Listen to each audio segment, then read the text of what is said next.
मैं ये कहूं कि किसी का कोई वोट बैंक नहीं है।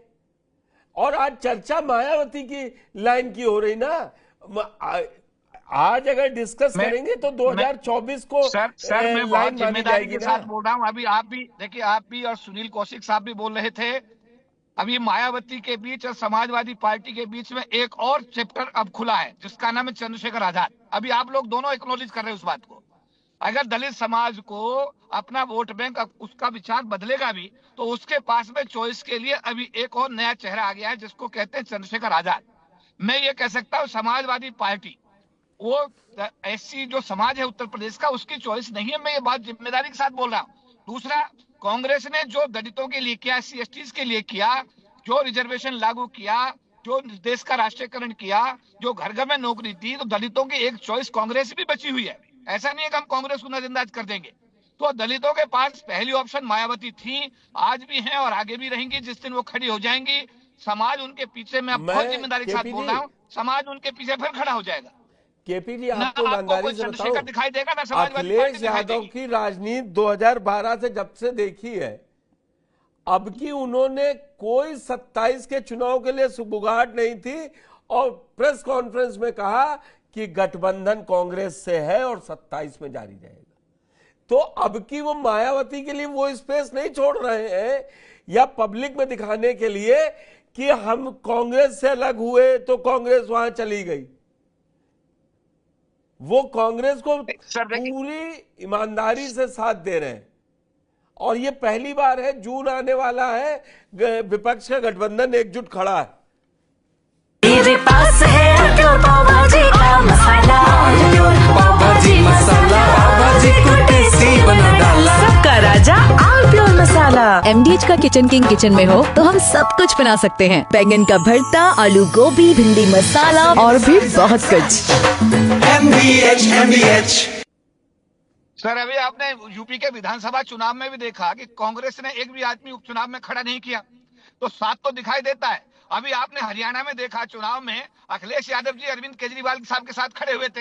हर पूरे देश ने देखा, कांग्रेस के साथ नहीं खड़े। केपी जी, ईमानदारी की बात यह है, कांग्रेस ने विरोध नहीं किया, हर जगह साथ दिखाई दिए। नसीम सोलंकी का प्रचार करने अजय राय से लेकर सब गए। मैं नवीन जी से पहले सुनील जी के पास, सुनील जी, केपी जी की इस बात में कितना दम है कि कांग्रेस और समाजवादी पार्टी 27 तक एक साथ रहेगी, अगर उनकी बात का भावार्थ समझा जाए? नहीं, देखो, ये तो अखिलेश जी ने क्लियर कर भी दिया कि कांग्रेस के साथ 2027 में गठबंधन रहेगा। या तो उसमें एडजस्ट मायावती जी कर पाती हैं तो ठीक है, वेलकम है।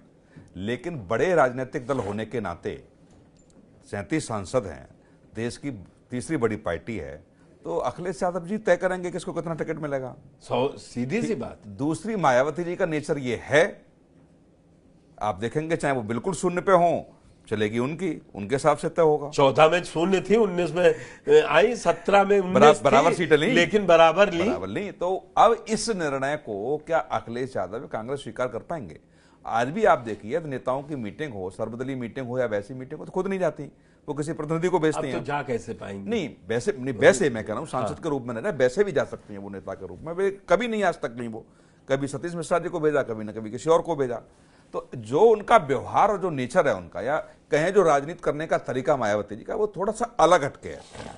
क्या आप समझते हैं कि अखिलेश जी और मायावती जी या कांग्रेस के बड़े नेता बैठ के तय करेंगे, या मायावती जी के फॉर्मूले को समाजवादी पार्टी स्वीकार कर पाएगी? तो एक सीधा रास्ता खुलता है जो बार बार आ रहा है कि भारतीय जनता पार्टी के साथ जो उनका गलवैयां हैं पीछे के पर्दे से, मुझे लगता है कि यदि मायावती जी को दोबारा सत्ता तक आना है तो कम से कम कुछ अंकों तक तो हासिल करना पड़ेगा ना उसको।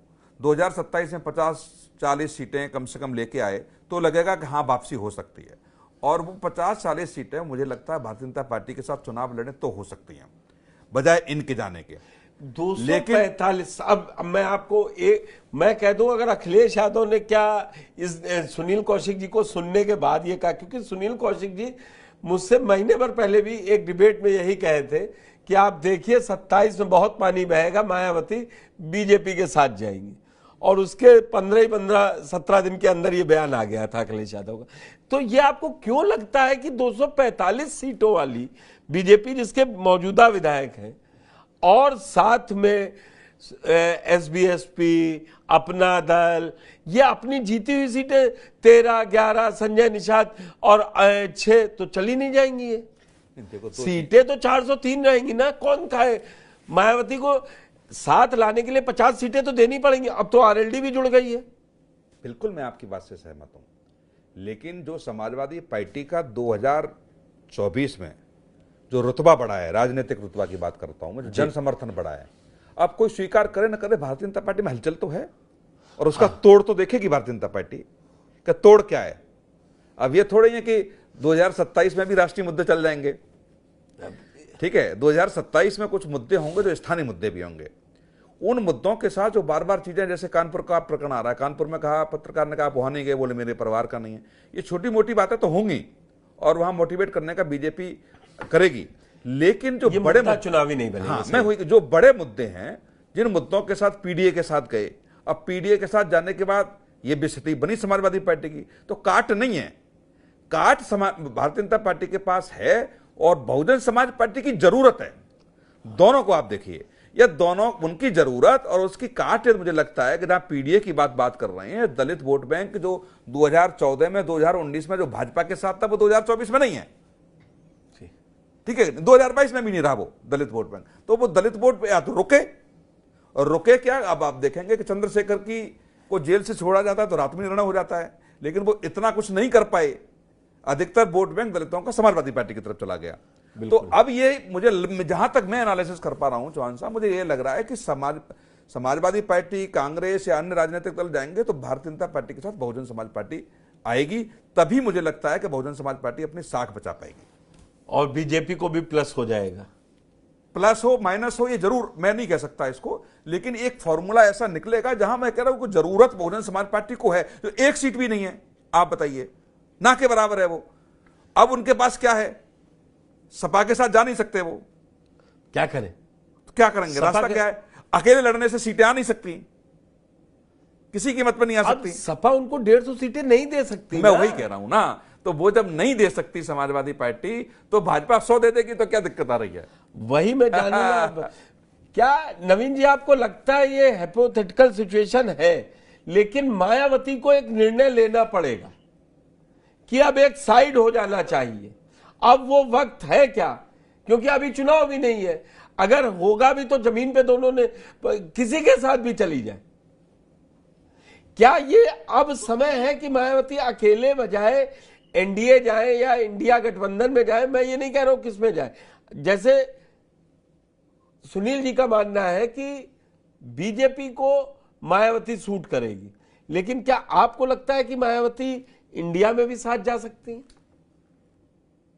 पुष्कर जी, दो बातें हैं। देखिए, ऐसा है, जो पूर्ववर्ती चुनावों का अनुभव रहा है भाजपा के प्रति, जिस तरीके से मायावती जी सॉफ्ट रही हैं, उस हिसाब से सुनील जी का आकलन किसी हद तक सही माना जा सकता है। मैं बिल्कुल उनके साथ आज आप सुनील जी के साथ बड़ी मजबूती से खड़े हैं। नहीं, मैं टकराव में नहीं रहूंगा। मैं जो सच है वही होऊंगा। नहीं, दूसरी चीज मैं काउंटर भी कर रहा हूँ। दूसरी चीज क्या है पुष्कर जी की, देखिए, BSP अगर भाजपा के साथ जाती है, अब आप समझिए इसके दूरगामी परिणाम क्या होंगे जी। आप सुनिए, अब अगर भाजपा के साथ जाती है तो फिर दलित समाज ये सोचेगा कि भाई हमें बसपा को वोट देकर फायदा क्या है, जब हमारी सीधी, हम तो भाजपा को वोट ही नहीं देंगे अगर हमें जब यही देना है। लेकिन BSP का वो तबका करोड़ों की पार्टी मानता है, वो कैसे अपना मन बदल के जाएगा भाजपा के साथ, पहली चीज। और अगर वो मन नहीं बदल जाता तो अखिलेश यादव को इतनी सीटें कैसे आ जाती उत्तर प्रदेश में? इसका मतलब है कि दलित समाज का बड़ा वोटर सपा को उसने ऑप्ट किया बजाय भाजपा के साथ जाने के। तो मुझे नहीं लगता है कि बहन जी का और नवीन जी भाजपा का कोई गठबंधन जी 2024 में समाजवादी पार्टी को जो वोट मिला, वो दलितों का वोट मिला समाजवादी पार्टी को, या भारतीय जनता पार्टी का नाराज वाला वोट गया? देखिए, ऐसा है, बीजेपी का नाराज वोट तो था ही था, लेकिन जो दलित, आप सीधा कैलकुलेशन है यार, 2022 के चुनाव में जो वोट प्रतिशत कम घटा बसपा का, वो बड़ा सपा का। ये तो बड़ा क्लियर कट है कि वो वोट डाइवर्ट होकर बसपा को गया है। बसपा को हो वोट सकता है बसपा को वोट दिया, ये में तो परसेंट clear है, हम कह सकते हैं ना, लेकिन भाजपा का वोट बैंक कम हुआ क्या? भाजपा का वोट बैंक कम हुआ क्या? अब मैं एक चीज पे और आ रहा हूँ, जो बात मैं पहले कह रहा था। आप कांग्रेस को हल्के में क्यों ले रहे हैं उत्तर प्रदेश में?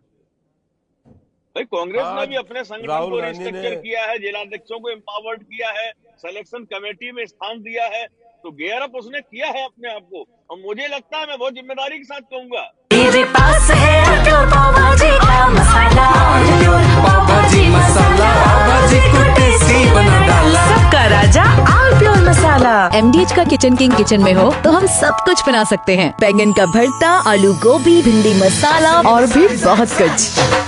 MBH